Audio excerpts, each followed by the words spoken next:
Before we get into this video, I just want to say thank you guys so fucking much.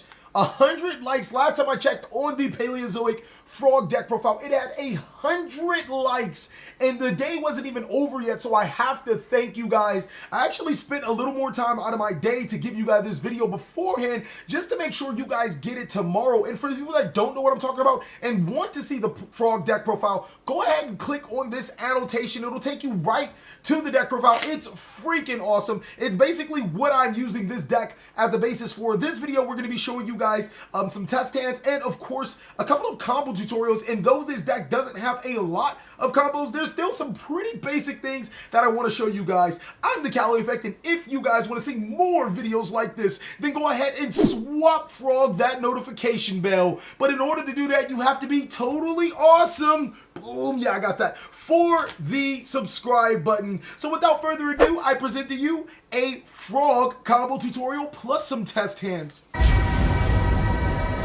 Now, I know I asked you guys for 100 likes for the duel video, but let's see if this video can eclipse 100 likes as well, just because you guys are fucking awesome. I'm going to start off with a couple of small combos. The first combo is just going to require Swap Frog and another Frog Monster or Ronanton in the pitch. It's basically going to essentially lead you up with Totally Awesome and some more awesome plays. So for all intents and purposes, I'm just going to say Swap Frog and Dupe Frog. And what I'm going to do is special summon Swap Frog by sending Dupe Frog from my deck to my graveyard. Now that's going to allow me to send Ronnie Boy from my deck to my graveyard as well. The next thing you want to do is return the Swap Frog via its effect and then normal summon him one more time using his effect to send another card from, or another level 2 or lower Aqua Monster from your deck to your graveyard. Now it can be Swap Frog, it can be Great Slime Jr., it can be anything you want, except you don't want it to be Dupe Frog if you've already sent a Dupe Frog from your deck to the graveyard, and I'll explain why a little later. So I'm going to send another Swap Frog from the deck to the graveyard, and then next I'm going to use the effect of Ronnie Boy to banish any of the frogs, either Dupe Frog or Swap Frog alike. I'm going to choose Swap Frog for this time to special summon Ronanton to my side of the field. Next I'm going to use both the Swap Frog and the Ronanton to make Totally Awesome.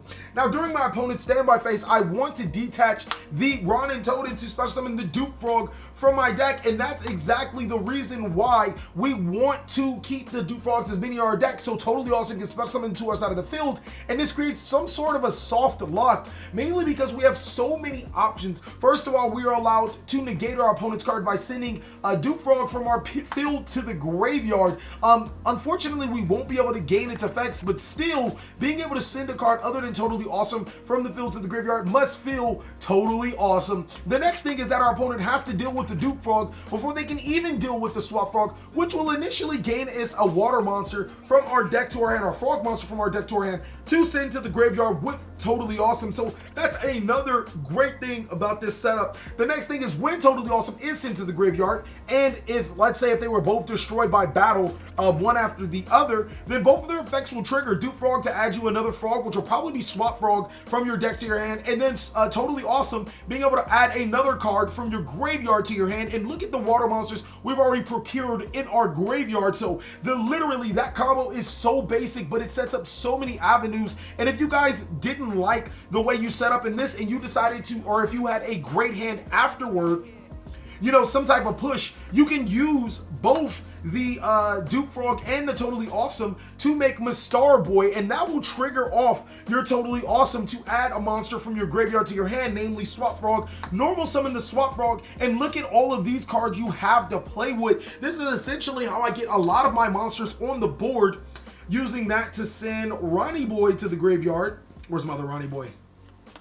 And now we have 4 monsters on our side of the field. Now, obviously, with these 4 monsters, I can't make Sarjuya with its 4 effect because these are monsters with the same name. But I still can make a pretty decent board. I can make Sarjuya with 3. I can make the Borolo Dragon. I can even make Tapo Lapo and special summon the Ronanton under the Tapo Lapo to destroy the entire board. So you're doing pretty well if you set up with that initial combo. Now, the next combo is a little more spicier, but it's gonna lend you with the Mastar Boy and totally awesome. And I have to say that that combo's freaking totally awesome. So the thing that you need is one Swap Frog, any one card to send to the graveyard for Swap Frog's effect, and of course Gradle Slime Jr. The first thing you are going to do is special summon your Swap Frog by pitching the Dupe Frog to the deck to the graveyard, and instead of sending Ronnie Boy, you're actually going to send another copy of Gradle Slime Jr. from your deck to the graveyard. Now it's important that you use Swap Frog to return to the hand because you are going to special summon it yet again. You are going to normal summon Gradle Slime Jr. and its effect is going to trigger special summoning Gradle Slime Jr. to your side of the field, and then special summoning Swap Frog from your hand to your side of the field. Now Swap Frog is coincidentally going to trigger again, sending Ronnie Boy from the deck to the graveyard, and now you have quite a few options. What I like to do is banish the Frog monster to special summon the Ronnie Boy, and then use both the Ronnie Tonin and the Swap Frog for a Star Boy. Now the reason why I like to do it this way is because it allows me to put my frog monsters right back into the graveyard, and then the next thing you can do is use both the Gradle Slime monsters, and that's gonna go ahead and make your totally awesome play. Now, if you guys were allowed to have an additional frog monster, you would have had another way to send another card to the graveyard, and that wouldn't have made you a double totally awesome. I think you need 2 more frog cards. No, actually, yeah, it would have made you double totally awesome because you'd have 2 more frog cards in the graveyard, which would essentially have been any other frog monster and a Ronnie Boy in the graveyard. So you would use these 2, banish them to special summon 2. Now, granted, that is a 4-card combo, but look what you would end up with. You would end up with double totally awesome Miss Starboy, and both of these monsters would be able to use their effect, detaching to special summon 2 copies of Dupe Frog to your side of the field, which is essentially a dupe lock. Your opponent's pretty much not able to play Yu-Gi-Oh!, not able to attack you, and not able to get their resources on board because you'll be negating and taking those cards alike. Those are the biggest combos that I want to show you guys. There's nothing, again, there's nothing huge about this deck when it comes to combo potential. It's pretty straightforward, and if you guys were looking for a competitive deck that was pretty simple and easy to learn, this just might be your deck. Now, as you guys can see, the cards that I shuffled in, or I just started shuffling all the cards, it didn't necessarily have the cleanest you know, separation, or actually, yeah, it didn't have the cleanest separation, but the cards were still nonetheless separated. I might get some bad hands, but hopefully my unique and great shuffling will be able to cure that, and I'll be able to draw the water monsters I need to play Yu-Gi-Oh! So, starting off with our first hand, whew, I'm a little bit nervous, but let's see what we can do. Alright, so our first hand is going to consist of Paleozoic Canadia, Swap Frog. So these are already, this 2 cards are already a perfect 2 cards to see. Paleozoic Oleandus, Paleozoic Canadia again, and a Paleozoic Dynamicious. So the first thing I would do is normal summon the Swap Frog and use its effect to send a Aqua Monster from my deck to my graveyard.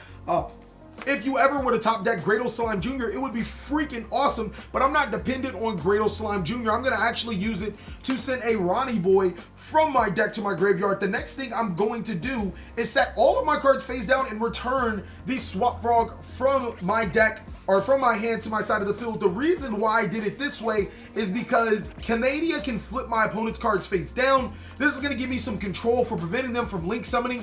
Oleandus allows me to destroy Scales if need be, and certain cards that my opponent needs. And then Dynamicious can actually pitch the Swap Frog to banish, but it is a card that I want to use last to stop my opponent because I still want this Swap Frog in hand, because look what I just drew, the Dupe Frog, which would allow me to pitch, special summon effect to send, and in this particular instance, I would send another frog monster, because banish special, that's going to make my Star Boy. I guess it really doesn't matter. But we're going to go ahead and send the next copy of Swap Frog from our deck to our graveyard. And then we would banish, oh, we special summon, you're right. So return normal summon, and that's going to send the Ronnie Boy. We're going to banish this. Provided that, hypothetically, I don't see why we wouldn't have a Paleozoic trap card on our side of the field, but we're just going to assume that we didn't have a Paleozoic trap card on our side of the field. If we did, it would be a lot more different. This board would be a lot more crazier because instead, let's just hypothetically say that I had a Paleozoic trap card on the field. These two monsters would actually go ahead and make, where is that card? This one card will be forcibly face down to have the Swap Frog. This card will forcibly make the Paleozoic Open Binya to detach, to grab the lean from our deck to our hand. And this is where this card really does shine. We're going to banish Swap Frog to special summon Ronnie Boy, and then we're going to use both of these monsters for our link summon for Mastar Boy. Oh, actually, my apologies. We're going to banish the special summon for Ronnie Boy. Then we're going to activate Lean to our side of the field and chain a Paleozoic. I forgot that you need Open Binya first to do all that. Next, we're going to use both of these monsters for a Mastar Boy. And now look at our graveyard. It's completely loaded with Paleozoic cards, with cards that we need, with cards that will help us. I'm actually going to be able to make double Totally Awesome by banishing the Duke Frog to summon the Ronnie Boy, and then these two monsters to make the first Totally Awesome. And then, oh no, I won't be able to.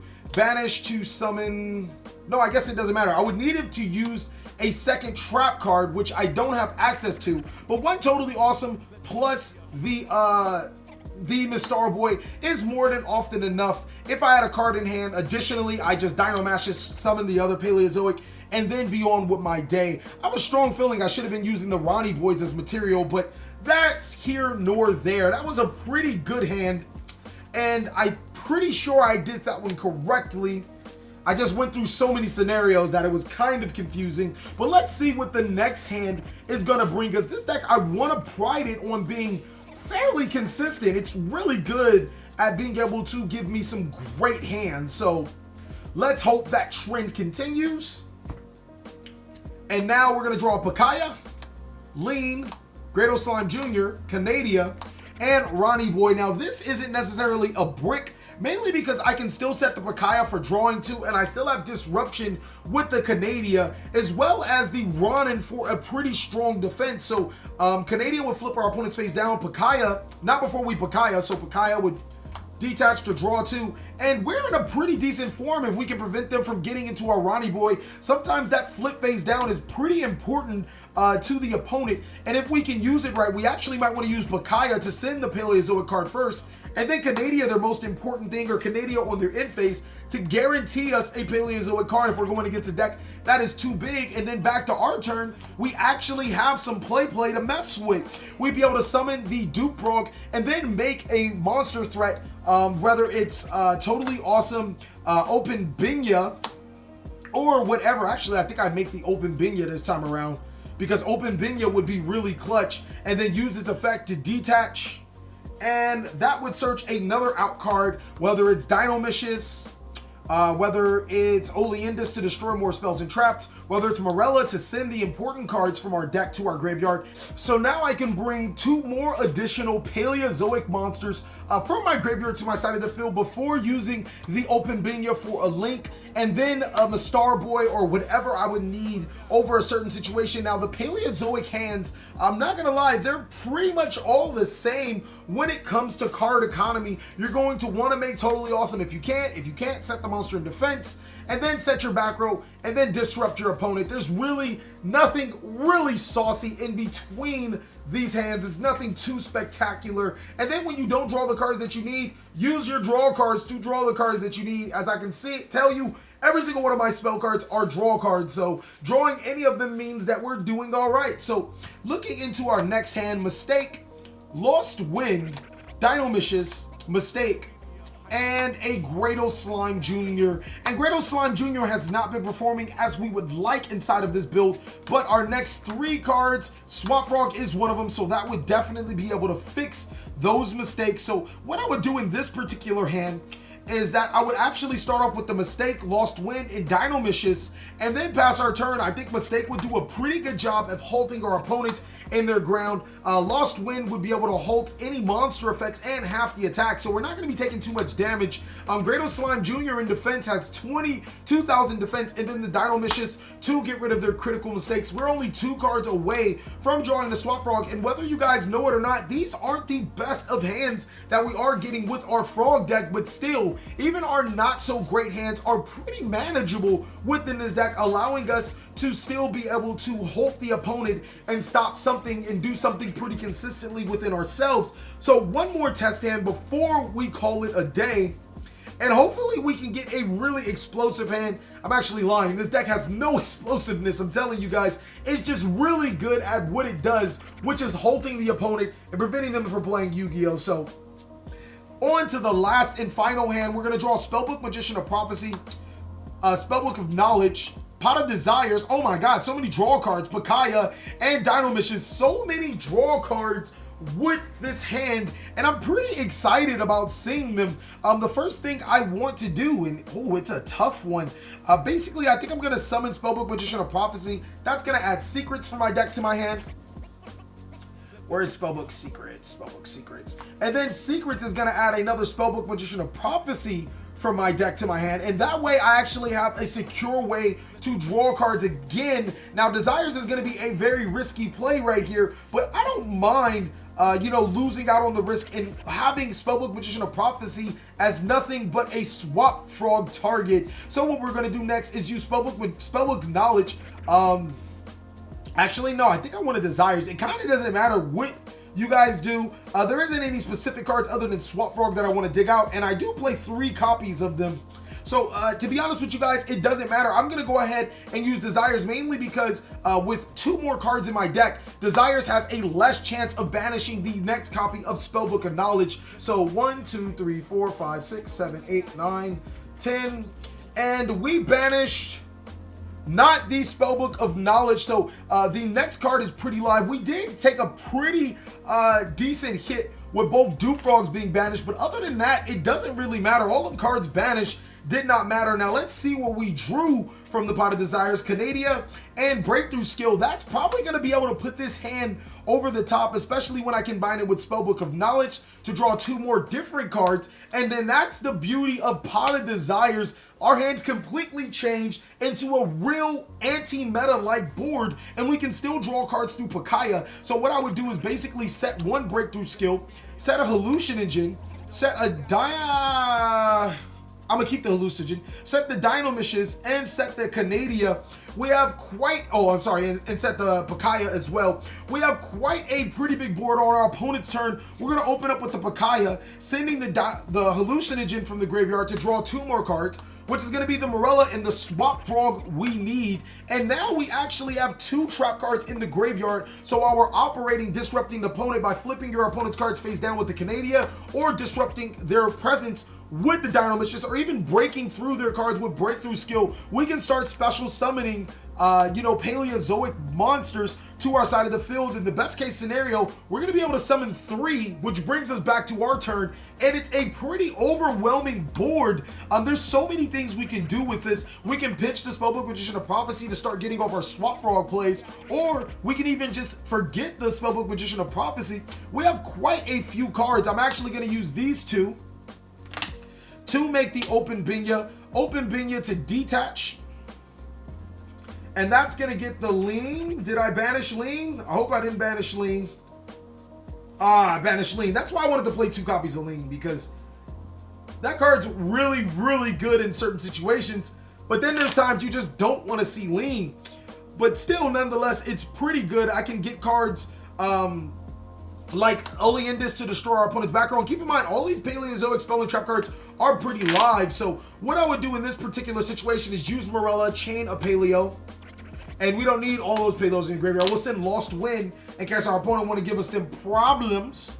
And then we'll use the next Morella. We'll chain the next one copy.